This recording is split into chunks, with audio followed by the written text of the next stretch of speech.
This is Access LaPorte County, Channel 97. Coming up next is the September 23rd meeting of the Long Beach Building Commission. You can find more information for this meeting at www.accesslaportecounty.org. Existing concrete driveways. Okay. The only question I have is, and I know it's asphalt, so I'm not 100% sure. I guess Tom Dolph would have to answer that. Does it make sense to get a street cut?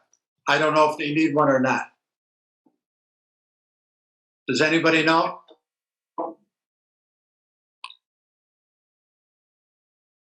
Guess we can talk to Tom. Otherwise, there's no change in coverage, right? No change. So I'll make a motion to approve, provided they don't need a street cut permit. If they do need a street cut permit, if they get it, they're approved. I'll make that motion. Second.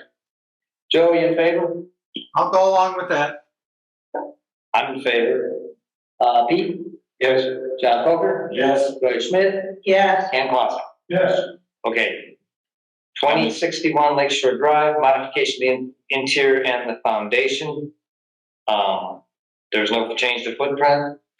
Any reason not to approve this, Lou? It's a big job, and somehow these prints disappeared. Joe, are these prints over at the community center? I think, if I'm not mistaken, right? Are you in the building right now? Luke, are you in the town building? Down. Okay. Down. If you go to that box, I think there's one of these rolled up right behind it. Okay. Yes. So the answer is yes, that the prints are right behind it, rolled up on that same shelf where the box is. Well, we have the architect here. Let's hear from the architect about this job. Right?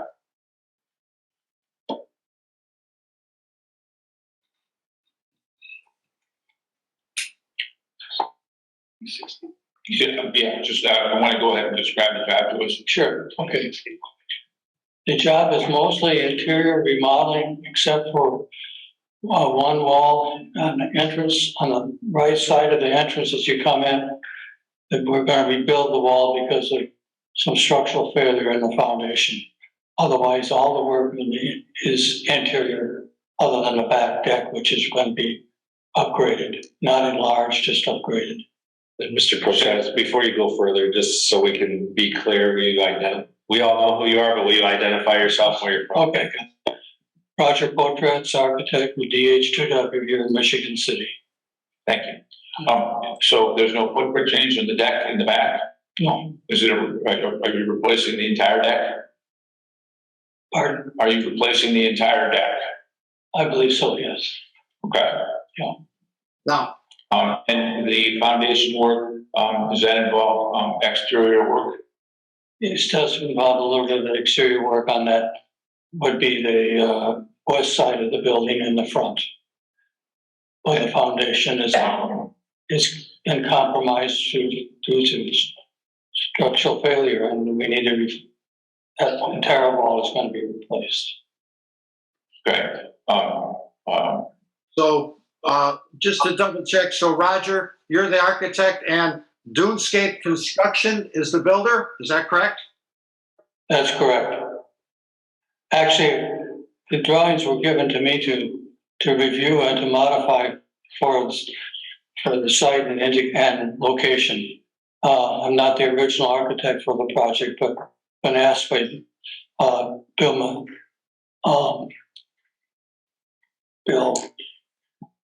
Right. Bill McLennan. Yeah. Correct.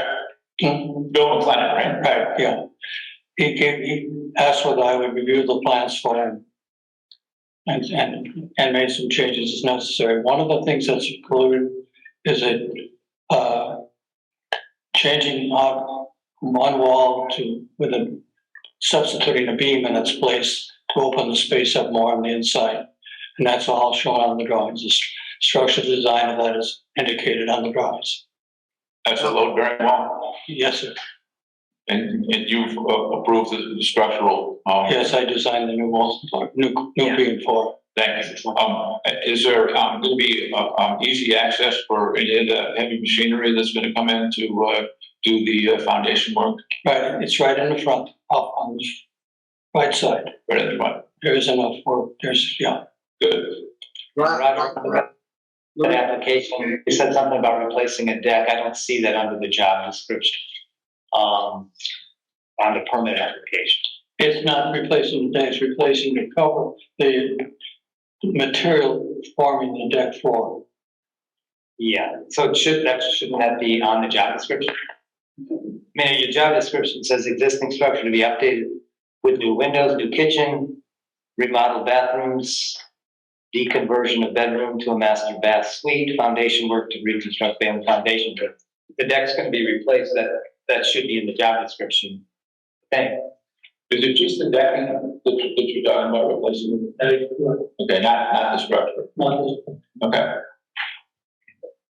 Roger, let me ask the question. You said there's revised, so how do I know if I have the revised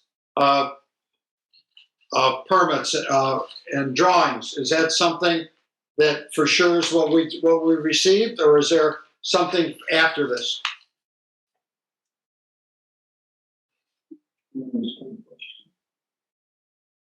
Say it again, Joe. He's asking if he has the current drawings.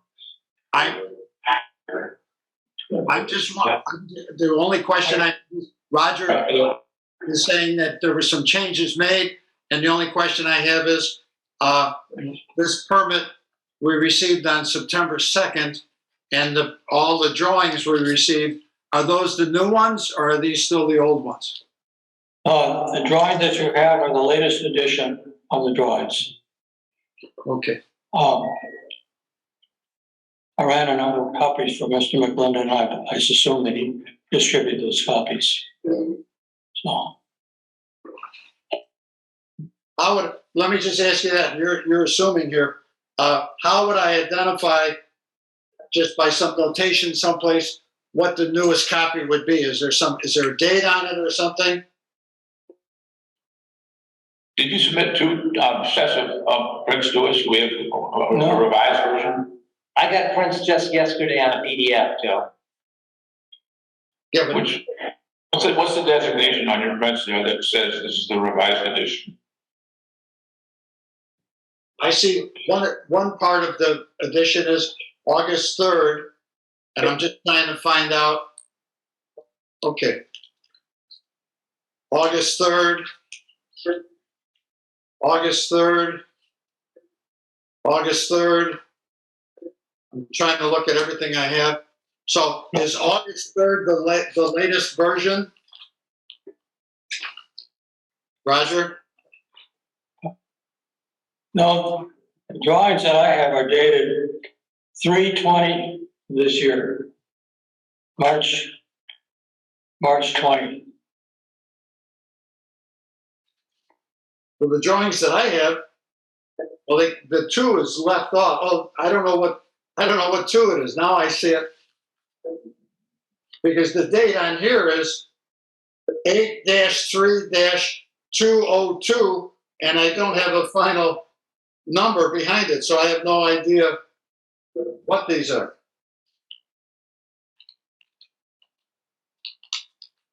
Not having drawn the original drawings, they may have been submitted before. And So I'm just,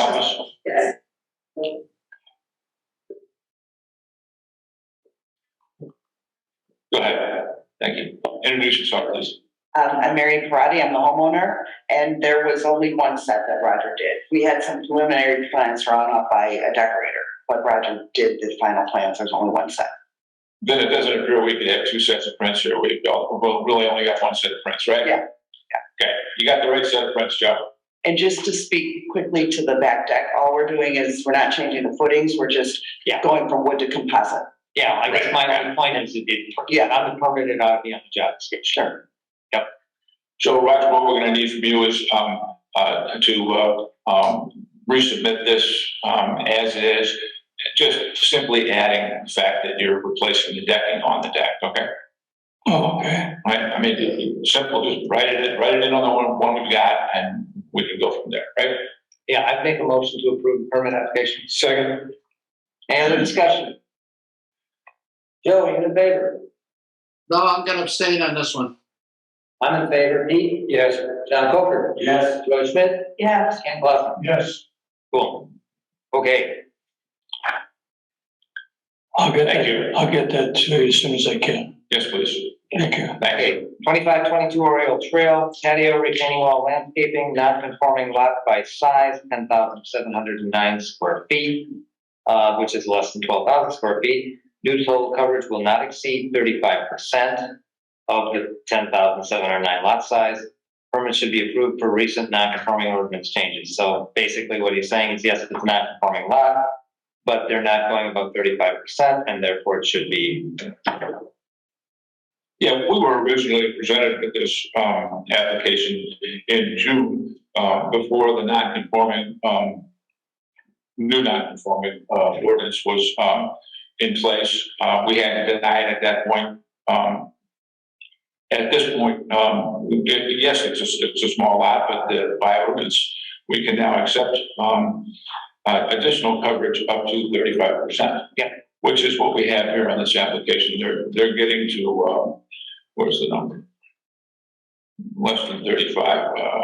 32.65. Thank you. 32, yeah. Otherwise, everything else on this landscape job here is complying. So I make a motion to approve. Second. Any other discussion? I'd like to ask a question. I see that they went to the BZA, and I got something from the BZA on July 25th. And then the permit application that I have is dated June 14th. Am I missing anything, or is that correct? They went to the BZA because the non-conforming ordinance at that time required us to deny it. The non-conforming ordinance was changed, basically saying that non-conforming properties can increase their footprint as long as they don't go above 35%. Therefore, they're no longer in violation of that ordinance. Therefore, they don't need to go to the BZA. Okay, so then, Bob, just the question is, so then the permit that I have in my hand is dated June 14th, and that is the permit that we're approving. Do I have that correct? I think that's right. Correct? Okay, any other discussion? Joe, are you in favor? I'm in favor of this one. I'm in favor. Pete? Yes. John Coker? Yes. Joy Schmidt? Yes. Ken Clausen? Okay, 1700 Rosamond, 2 permits, replace deck boards, convert carport to a screened-in porch. Yeah, I visited the property this morning here. We do not have enough information as to how they're going to do this project. It is a carport, but I've talked to the contractor yesterday, the day before, asked for site survey. We'll be tabling this because we don't have enough information. Great. All right, question, Lou. The only thing is that I just want to make sure that you don't have to go someplace else. In closing a carport, I see that's possible, but the other one says, I don't see a separate permit. Is there a second permit where it says replacing deck boards on Larry's thing? Yeah, my guess is Larry was searching the computer, and we already had a permit from a couple months ago allowing them to replace the deck boards. Job's already done, work's already done. So all we're talking about right here is what's on the application, which is turning this carport into, this question, whether it's a screened-in porch or it's a garage or what's it going to be. So when we get enough information, they'll come back. All right, so the replacing deck boards, if I look for it, I will find it. Okay. Okay, 2964 Lakeshore Drive, repair and replace a pool fence. So my understanding, and I haven't been to the property, but they have a pool in their backyard, which is the lakeside, I think, right? Yes, And so they're working on that pool. They tore down the fence and want to replace that. They want to put that on top of the seawall. And so the concern is that they have to enclose it. There's a seawall that encloses it. How high is that seawall back? it's pretty high, 15, 18 feet off the sand. So, okay, so Does anybody know where the 106 is? Yeah, apparently that's the part of the problem here is that north end of the seawall that the pool is only a few feet from is beyond the 106 building line. Okay, I see the print. But so there's really no way to enclose this pool safely with a 5-foot fence without violating the 106 building line. And I have a question, just because Larry sent and alerted me to this, and something for you to consider and kick around, but was there a fence that was taken down to do the work? Yes. And so I think that you may have which is becoming the much loved non-conforming ordinance that might apply too, that if they were in conformance before, regardless if it's 106 or not, and they're bringing in the compliance, that may apply here. So it's just something for you to consider, because you have 3 different ordinances that you're kicking around here, because they have to, the pool's there, the seawall's there, we have 106, which governs as well, and then what was there, that fence was taken down to make the necessary repairs. So you got a nice little triangle of things to consider. Was the fence in the same place? Yes, but we're talking about removing the place on this fence actually. And then, you know, if you wanted to, I don't know how you can ignore safety over 106 building line. I mean, yeah, they're conflicting ordinances, but wouldn't the safety issue of the fence around the pool exceed or supersede? Well, I don't think you have to go that far. I think you have, it was already non-conforming. And so if they're replacing, I think that you probably have the ability to take that into consideration as is, as long as they're not increasing that non-conformance. Yeah. Is the fence any higher than it was before? It needs to be 5 feet high. It's not going to be higher. In fact, it is going to be at least what it was, right? It's a repair and replace. And that's why I'm thinking in the past long, based on the area that it wasn't bigger. So, Right. Good. Okay. So there's a tall seawall, and the idea of the need for a fence around the pool is to keep people from getting in, not necessarily keep people from getting out. So someone would have to scale a 9-foot seawall to get in from that side, right? Oh yeah, and that's a real good argument. You can't scale that wall. I mean, there's no getting into that pool from the beach. It's not 9 feet. It's like 12 feet. I mean, it's way up. So it's great. The homeowner wants to put the fence up, because I would think, you know, they'd have like an infinity pool practically in the backyard, which is some people like. Is it their desire to put this fence up, or are they like, oh, okay. Oh yeah. Okay. Yeah, come up here and Yeah. Sorry, change your hair. I didn't bring it this way. I'm homeowner Kristen Shaw, 2964. Great. And so It is our desire to put up basically the same fence that was there before. Unfortunately, we didn't realize it was non-conforming. We didn't realize how many issues there were by taking the whole thing down. But we wanted our pool to be able to be fixed and not have cracks and issues like that. So we're really just trying to put back the same 3-foot fence, adding that onto the large seawall around. It's really very difficult to get into it, or, you know, we're also looking at safety for out. So that's our number 1 priority. Well, 18-foot seawall's pretty high. We want that fence for the homeowner not to fall over. well, that's I would like safety on both ends. Yeah. For everybody. Secondly, aesthetics, but first safety. Just out of curiosity, how tall is that seawall from your backyard? How far up does it go? It's a little bit shorter, but still high enough where you can't get in. I can measure. Don't get out. I can get in or get out, right? Fall, if To you're fall. going to your house toward the beach, how far would you have to step up to get over that seawall? And realize it You falls. really can't get in. You really can't get in. So what we have on the side of our home, towards one of our neighbors, he had it's always been there, a huge wall. It's a solid wall. Yeah. That's for, safety's sake. Gates on both sides, a fence on the other side where, one neighbor, it's already been there.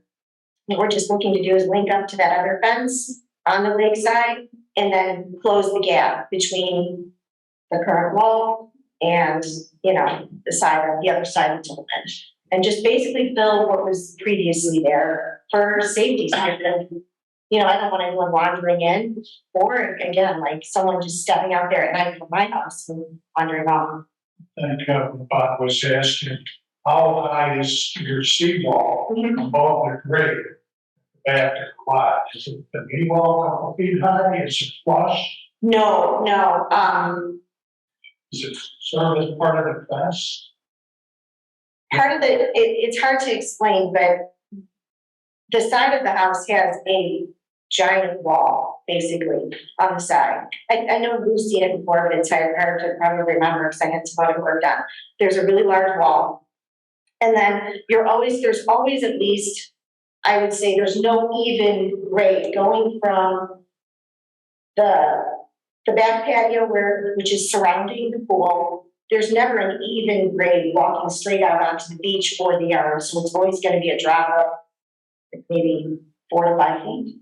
You're always going to have a drop off. I think his question is, you walk out towards the lake. Right. As you're approaching the lake, Yes. you're coming to the seawall. Yes. Okay. Is the seawall above the grade that you're walking on, or is it even at the It's top? even. Even, okay, so, It's great even. It's flat as the deck around the pool. Yes. and the height of the fence, right, that you took out was what? It was 3 feet. 3 feet. So there'd be a serious risk of falling over that seawall on the beach.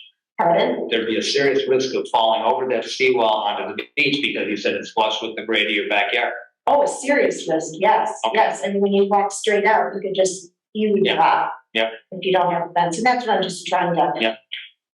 So let's decide the fence that we, should the fence be that in this pool? The requirement for a pool fence is 5 feet For all, no matter how deep it is? all pools. So 5 feet would be higher than the 3 feet. Yes, The reason that I was asking for 3 feet is just to replace what was there, first of all. But the second reason is because when I was looking at the code, it says surrounding a pool, there needs to be a wall or a fence. That wall being the deterrent to getting in. I think it's about safety, also people wandering into our pool area as well as out. So no one can wander in, again, unless they scale a seawall, which I don't think that they can.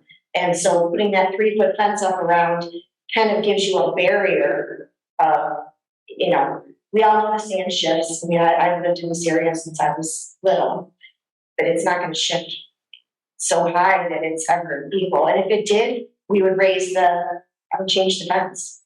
Are you concerned about your view, if you put a taller fence in? Aesthetically, the view would not be as nice, as well as the sightlines would be even more obstructed. So I think a 3-foot fence is a fair, especially since I'm just trying to replace what I took down. And unfortunately, I didn't know by taking it down, it's going to be. Well, and let's be clear, the state issues here, because we had this discussion at the beginning of this meeting. Is this a repair and replace because they were making repairs and that fence needed to come down and you're allowed to repair and replace the non-conformance? It was already non-compliant, whether it wasn't 5 feet, whether it was past 106, or whether you decide they have to have a 5-foot fence. But you do have the ability to grant it as asked for if you make those findings, determination. Is it a new fence or are you using the old material? It's going to be a new fence. Unfortunately, we did not say Yeah. when they took it down. so is this gonna interfere with the neighbor's view? No, You sure? I think we could ask any of our neighbors and they would absolutely have no issue at all. The issue we have, as I see it, you're repairing something in place, so you would be allowed to put a fence in right where it was. However, there's the safety issue. 3 feet is not sufficient for a safety issue around the fence. If we want to consider the seawall defense, around the pool, around the pool. Then I would say, As opposed to a 5, I'm sorry. instead of the 3-foot fence as original, which should be, in my opinion, entitled to put in. And the code, or the ordinance requires a 5-foot fence.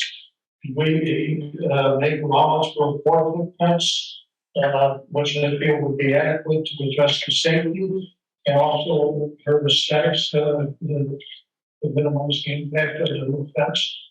Or whether the wall counts as part of that.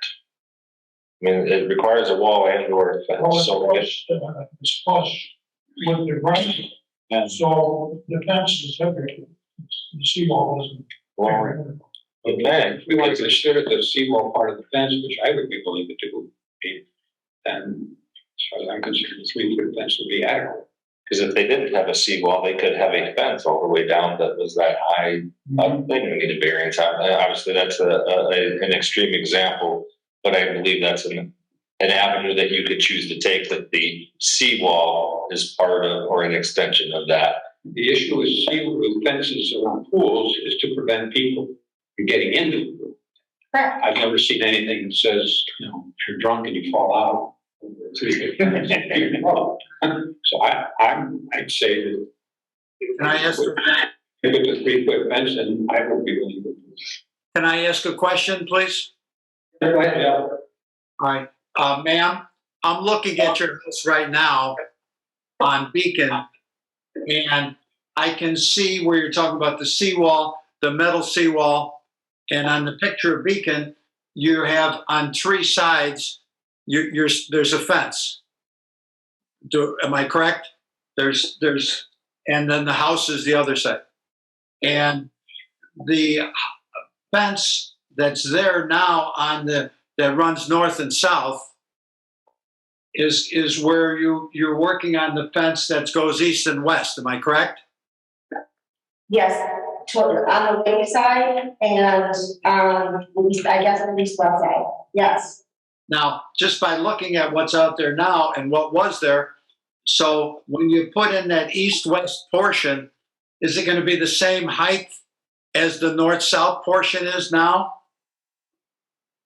Well, on one side, the side is actually, we're not sure if it's our neighbors or our fence. That is a 6-foot fence between our 2 homes. It's an iron fence. What we're looking at is putting on, like what we previously had is a 3-foot fence linking up to that. I think you're talking about the neighbor in the blue house right next to us. So between you and the blue house is a 6-foot fence? There is. What you're saying, that 6 foot, that's the concrete part? Is that what you're talking about? There's actually a fence between the 2 homes. And it's kind of like on that survey, she was on kind of between, we're not sure who owns the fence actually, but we're good neighbors, we don't swallow them. And we're just looking at replacing basically 2 sides that don't have a fence from. Can't have any of this good neighbor talk. That's right. Yeah. I mean, if there's a 6-foot fence between you and your neighbor, Yes. and there's a 12-foot seawall that prevents people from getting in the pool, then I think the 3-foot replacement fence on the east-west side is sufficient. I agree. Thank you. Do I have a motion to approve? I'll make that motion. Do I hear a second? Second. Any other discussion? Joe, No, I'm the hold off on this one. you're gonna abstain? Yes. Okay, I'm in favor. Pete? Yes. John Coker? Yeah. Joey Smith? Yeah. Ken Coughlin? Yes. All right. Thank you very Cool. much. Thank you. I appreciate it. Okay, just a couple things to add to the agenda. Pete, you wanted to talk about contractor registration? Okay, we have one more here that didn't make the list. Okay. It's 1514 Lakeshore Drive, contract work by MDH, which is the Human Human Brothers. They are replacing decking on the deck, wood to composite. That's first part of the job. Second part of the job is interior wall covering in the lower level, which is all interior work. So it's relatively simple, nothing taking place that needs any of our attention, actually. Make a motion to approve. Yes, Lou? Lou, what is the address? 1514 Lakeshore Drive, When did we receive the permit? I'm looking for it right now. September 19th. 1514. Oh, the question was, I see it. The question was, he says, replace decking, and then he talks about, and I guess you'd have to see it. He says, replace decking, upper rear deck. Then he talks about lower rear storage room. Take out existing wall covering, install new insulation and drywall, and something else. What is that all about? It's interior paneling in the lower level.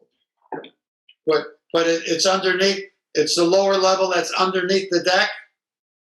No, It's not? It says lower rear.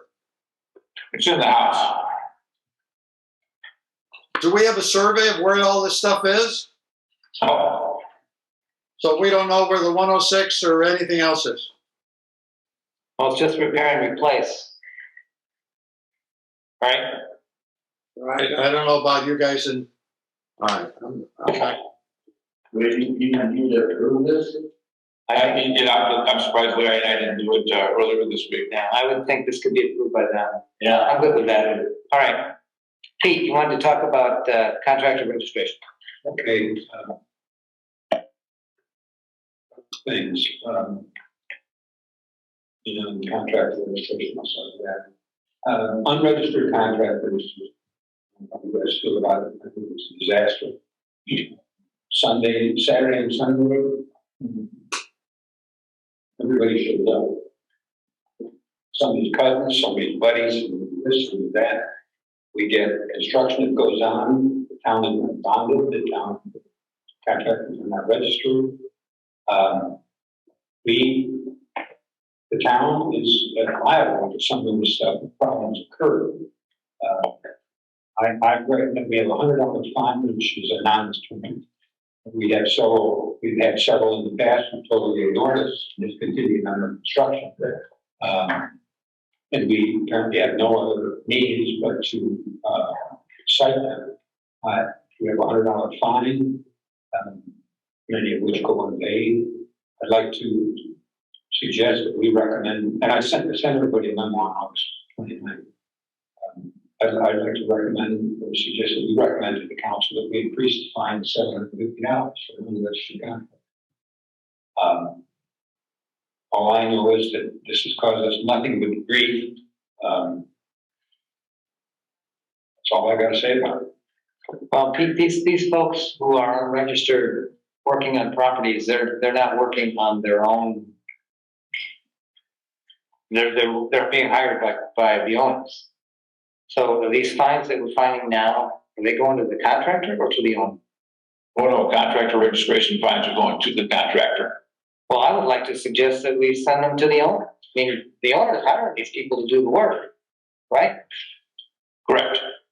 And if a contractor gets caught working and just pulls up and doesn't pay us, that's not much of a deterrent. On the other hand, if the homeowner's getting charged, that might be a little more of a deterrent. I believe that you make a really good point there, but I'd like to find both of them. Oh, I'm good with that too. So, but what we're missing right now is there's no signage. There's 3 ways to get into Long Beach. Yeah. I think we can come up with 3 signs that say all contractors must be registered. And if you miss that driving in, then you deserve a fine. Mm-hmm. I think 750 is excessive. I think if you want to get real tough, we can go to 500. I think would be a reasonable number. Being that I have to issue these fines, there's going to be a lot of strife with some big numbers like this. But that's just my opinion. 3 signs and let's make it $500. Okay, does anybody have disagreement with this kind of approach? Let me make a comment. I would think that before we change who pays the fee, we better check our ordinances to make sure they're not explicit and say it's only the contractor. So, and if we do, then we might have to change them. But I would check the ordinances first before we start doing something different. Russ, do we even have the ability to do this, or do we have to make this recommendation to the council? You don't have the ability to do it, the council and or AEC, so I think Joe's correct, and that was to make sure the ordinance confirm what they say and confirm what you want to say. So you can certainly make that recommendation and suggestion, but it's going to be the council initiated and with the AEC. Well, 154,999 defines our penalties. Did you ever look at that? And now, we'll get it. We have to, well, It's in the zoning, so no matter what, there's a process because it's in 154 by definition. So that process, it's an easy answer, Lou, in terms of if it doesn't say what you're suggesting, let the AEC initiate that change and then the council can approve it. I think, and I will really research this, but I think the stuff that talks about the contractors in 150. With the contractor only, but with the homeowner, So we want to make sure that they reconcile. right. But If it's in 150, we don't need anybody's approval but the council. that's right. So it's 154 that you need the APC to stick their nose in that. So when in the memo, I recommended the following, said discussions, increase the fine to 750, post small signs as was indicated at the town, indicating all contractors. Increase the patrol of the streets of violators, it's chief. Turn over unpaid to a collection agency. Determine how it is that some communities can shut down a job site for code violations. I'm so far from blind on that, the city of the state. But the issue of turning over to a collection agency for a contract is that basically a collection agency has more power than we, or more ability. Whether they appreciate getting a $750 opportunity, I don't know. But these contractors just ignore everything. So that's the general area. I'd like to recommend that to the council. And with the further issue that we identify, what we would need to do for our own. So we 750. I suggest 750 to the contractor. If we want to do something, recommend something for the homeowners, let's specify that. We're wanting to give the 500 for the contractor. We said it's how about 500 for both the contractor and the homeowner? I go for that. It's gonna want to it's yeah, no, I got a base, yeah, but you know, it really, I feel that we need to make an information blitz here to our residents, and I don't know about a little sign. I would say maybe medium-sized sign or some larger sign saying all contractors need to be registered, because I'm going to want support on this. I can tell you that people are going to blow up. Yep. Well, I think once this passes, let's make. But this is going to go through a process, so there'll be plenty of. Yeah. So, I guess I would amend it to say $500 fine to both contractor and homeowner. Signs at 3 entrances to the town.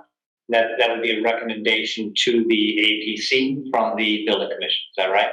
If it may be, we again have to review to see what's applicable for the homeowner, but either way, we have the ability to direct what needs to go to the council and or the APC, or both suggestions can come from the council. They can initiate the council meeting will be before the APC. Council can consider these and decide if they want to initiate that. Okay. With the committee. And does the council, they don't necessarily have to even go to the APC, they could actually. It depends on some of this, yeah, you just direct on the part that deals with contractor. It may or may not, it may all be done with the council, but you have, again, you have that first, so you can bring it up there. Then they can decide if they want to initiate the second part if it's necessary. So Pete, you're okay with that? Sure. Okay, so the recommendation to both the APC and town council from the building commission would be to, in cases where we find a contractor working who's not registered, there's a $500 fine to the contractor and the homeowner. Each, yes. Each, yes, and signs at 3 entrances to the town. And I think that's it. Well, turn over the page to a collection agency. Well, we do that now, right? Chris, isn't that part of it?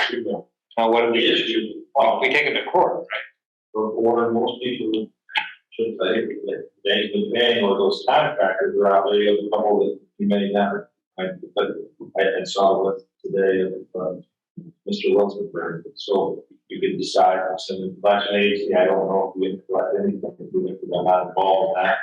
Alternatively, update the ordinances to say if we have to incur legal expenses that you're responsible and put that number out there. So, but they're all small claims actions revolving for under $10,000. So either way, I think it's worth investigating to see if it costs money, but why it makes sense to be approached. If they take the percentage on what's collected, they can pay otherwise. I think it's a look at it, be able, between you and I, be able to advise the council of their options about making the Question to this issue, is there any provision, excuse my ignorance, in the ordinance for homeowner self-perform type work? Where the uncles and the kids and everything come in? That's a real big reality to things that come in. Everybody comes out for the weekend to help, do the bedroom or whatever's going on. And this would affect those people not being registered by the contractors. Do we have something to cover that situation? Is there a allowance for that? Or is that going to be a target of our fines? We have allowed it. I mean, it's true, person in family. Yeah. But it's like 16, 10 Indianapolis with cousin shows up. Yeah, I was there for weeks at a time. That's not considered that. If they come in on So this is going to go towards this reworking of the ordinance is going to go towards those situations as well. it does. We have not addressed that in the ordinance. Okay. Allow it. Go ahead. Can I say something? Go ahead. Possibly, what you're bringing up, Ken, which is your point, there's an area when you submit a building permit application, the building permit application can be submitted in two different ways, one by a contractor and also one by the owner. And they say that they're doing the work themselves. So that might fit into your category where they're doing the self category. Okay, so we're not going to get an argument that helpers over there are bona fide contractors who didn't register. They're all relatives or nieces, nephews, or whatever the case may be, and we're in a position to accept that. I'm sure I'm going to continue to get that excuse on a regular basis. I get it on a regular basis now. Cousin Joey, and where am I supposed to pull out a driver's license, a birth certificate, and all that? We could ask for that. We could actually be very definite. We could say, first degree relatives or no relative or distant than first cousin. Be fine. 23 and me almost. The problem is you're gonna. I mean, how crazy are you gonna get? Well, and how much you're gonna put on Lou. Yeah, Lou's gonna have to get a subscription to whatever family tree genealogy things that are out there, or the police officer. So I think you have to decide Start slotting everybody up, huh? Sorry, fellas, I'm going to have to leave the meeting. Sorry. Talk to you. Bye-bye. Yeah, I don't know if we want to get into that deep. I think that kind of designation above my pay grade to say, yeah, this is better or not. Yep. Yeah, I'd say that. I mean, well, put a new burden on Google to check that out. Yeah, if we say that, yeah, if we don't say anything, then, we'll leave it a loophole, but, Just thought I'd have to bring it up. Okay, so I'm making a motion that we send this to the council. Is there a second? Second. We don't have Joe anymore. All in favor, say aye. Aye. Okay, another, I think during the start off, it should be roll call so it's stay consistent, because it was somebody. Oh, okay. All right, let's do the roll call vote. Joe Judson, gone. Bob Lemay here, Pete? Yes. John Coker? Yes. Joey Schmidt? Yes. Ken Clausen? Yes, All right, next agenda item I added was signs. And I believe we have an ordinance that doesn't allow contractor signs in the yard. Absolutely, I pull them down, I go 4 or 5 a week. Are there any fines or anything, or does our ordinance is not, Yes, if there's no contractor signs. and so that's a finable offense? Yeah, I wrote a ticket to QCC, and this guy's a serial violator. I pulled 4 or 5 of them down. I pulled one down this week. And I spoke to the guy. He said, "Look, this is like last morning here. Okay, I'm pulling your signs down all over the place. If I pull another one down, I'm going to write you a ticket." I think that was Monday. I wrote him a ticket yesterday. And do we have recourse to suspend somebody's registration over that? She said, "Also."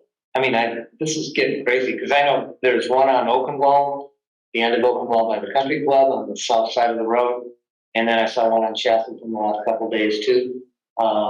Contractor, well, I don't know about contractor signs, but Asphalt, yeah, people doing, Oh, I haven't seen it. Okay. and those shouldn't be allowed either, so I guess.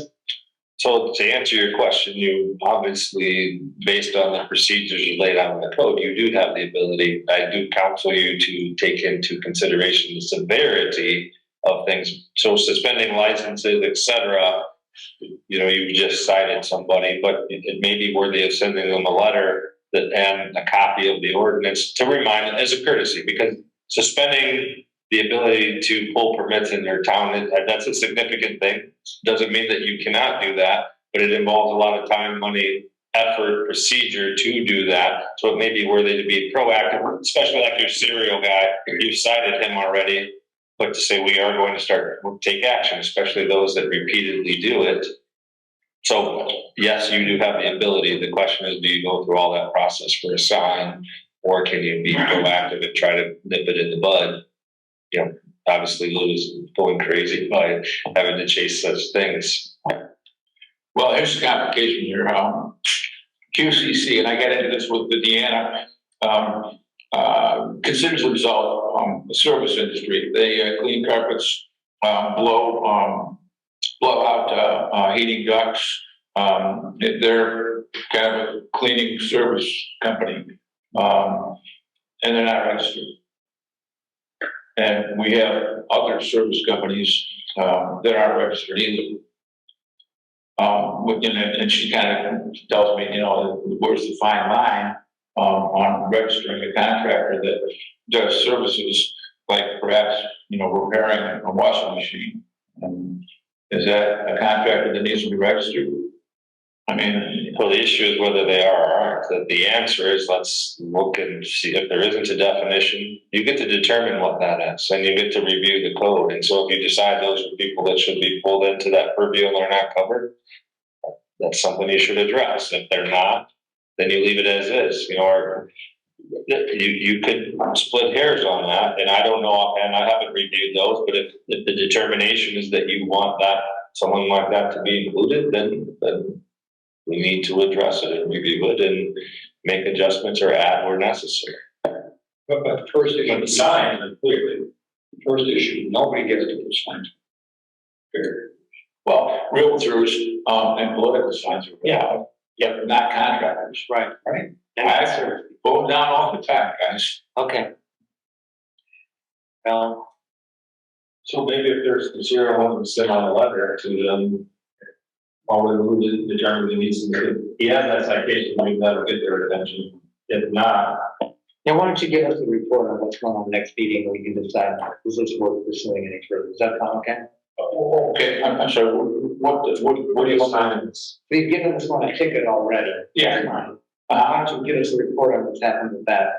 Okay, I mean, if this guy's not paying the ticket and continue to put up sign, then we need to think about another game. I spoke to him directly, I said, Yeah. And now he's got a ticket, so he's probably gonna ignore that, but, maybe, yeah, let's just see what happens with that. okay. Can I ask a question? What would be the purpose of having somebody like a carpet cleaner register? Well, I mean, are in we this gonna case, protect the homeowners? Yes, that's a really good question, okay, because, how's that different from, Fixing your washing machine. okay, but what about a guy who's, blowing, heating ducts out, okay, and he screws up somebody's furnace, or screws up somebody's ductwork? If you got him registered, then you got him, where you want him, but, if he's not registered, then he can do damage and walk away. So, I'm not answering your question, I'm just commenting. Okay, I'm just curious. What we're protecting the homeowners? Right. Next step, I'm gonna need a register to cut my grass. That's, we gotta figure out where we're gonna draw these lines. Yeah, we can, most of the landscapers are registered. Cut it out. Landscapers actually have some licensing issues with the state. Okay, so we'll get a report on that next month. I got, yeah, you had a couple more. Back to 2217, make sure that when we get that survey, we know where the septic system is. Because this is a very small lot. Whether that is, and whether that, I don't know. Yeah, the utilities have been marked, I don't know where their septic system is actually. Septic is, the other issue is when we're talking at the beginning of the meeting about moving structures, it's sections 154.130. It talks about non-conforming buildings and structures. Section B says moving such a building or structure for any reason or for any distance, whatever, shall only be allowed if the plan involves an increase in the overall non-conformity. So basically, you can't move a non-conforming structure. It moved it, it made it bigger, that's what qualifies. And that was the same thing we had with 1802. Doesn't involve increasing the non-conforming. Right. Right, so So they made a structure on the non-conforming lot that was supposed to be there. I mean, made it bigger. we're talking about the shed. Yeah. Well, and the Both places. Yeah.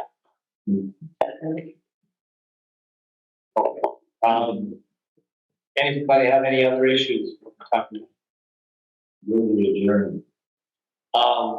guess the only other issue I had was 1802. We did. Everybody got a copy of that letter from Mr. Perry. Anybody have any concerns about that? I heard a motion to adjourn. So okay, gotta do this. Joe Jugman, not here. Bob LeMay, I'm in favor of that. Pete Bibles. Yes. John Coker? Yes. Joy Schmidt? Yes. Ken Boston?